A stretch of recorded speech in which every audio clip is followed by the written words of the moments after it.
අවසර දෙන්න.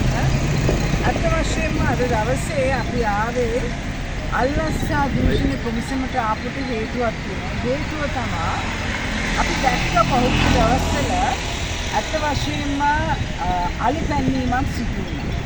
මේ අලි පැන්නීම සිදු වෙනකොට කියපු දෙයක් තමයි පරිසර ඇමති කිව්වා එයා දන්නේ නැහැ. වනජීවී ඇමති කිව්වා එයා දන්නේ නැහැ. එතකොට කෝටි ගාණක් වියදම් කරලා අලි පැන්නුනේ කාගේ සල්ලි වලින්? දැන් ඒගොල්ලෝ පෞද්ගලිකව කිව්වේ නෑනේ ස්වේච්ඡාවෙන් ඇවිල්ලා අපි මේ උදව් කරන්න අලි පන්නන්න කියලා.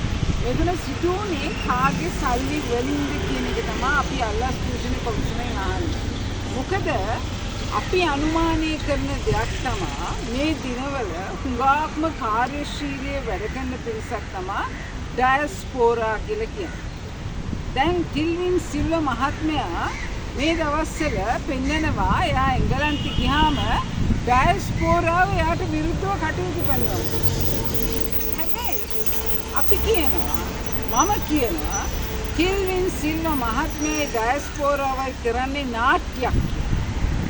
මොකද ඒගොල්ලන්ට උමනාවක් තියෙනවා මේ රටේ ඇත්ත වශයෙන්ම පෙන්වන්න මේ ඩයස්පෝරාවට තවමත් ලංකාවේ ගැටලු තියෙනවා කියලා. ඒගොල්ලෝ ගැටලු තියෙනවා කියලා කිව්වොත් විතරයි ඒගොල්ලන්ට පුළුවන්කම තියෙන්නේ එංගලන්තේ දිගින් දිගටම රැඳෙන්න. මේක අපි තේරුම් ගන්න ඕන දෙයක් තමයි එංගලන්තේ දිගින් දිගටම ලේසියෙන් යන්න නම් කැනඩාවට ලේසියෙන් යන්න නම් මේ වෙලාවේ කියන දේ තමයි ඩයස්පෝරා පෙන්වන්න හදනවා. ඒගොල්ලෝ ආණ්ඩුව අතර කිසිම සම්බන්ධයක් නැහැ කියලා. හැබැයි අපි හොඳටම දන්න දෙයක් තමයි අලි මිනිස් ගැටුමේ සල්ලි ආවේ කොහෙන්ද කියන එක. මොකද ඩයස්පෝරාව තමයි ඒගොල්ලෝ තමයි කියන්නේ ඒගොල්ලන්ට මේ ඉඩම් ටික ඕනේ කියන්නේ. කැලෑව අයින් කරලා ඒගොල්ලන්ට මේ ඉඩම් ටික ඕනේ කියලා. ඒ වගේම ප්‍රශ්න ඇති කරන ස්වරූපයක් අපි දකිනවා.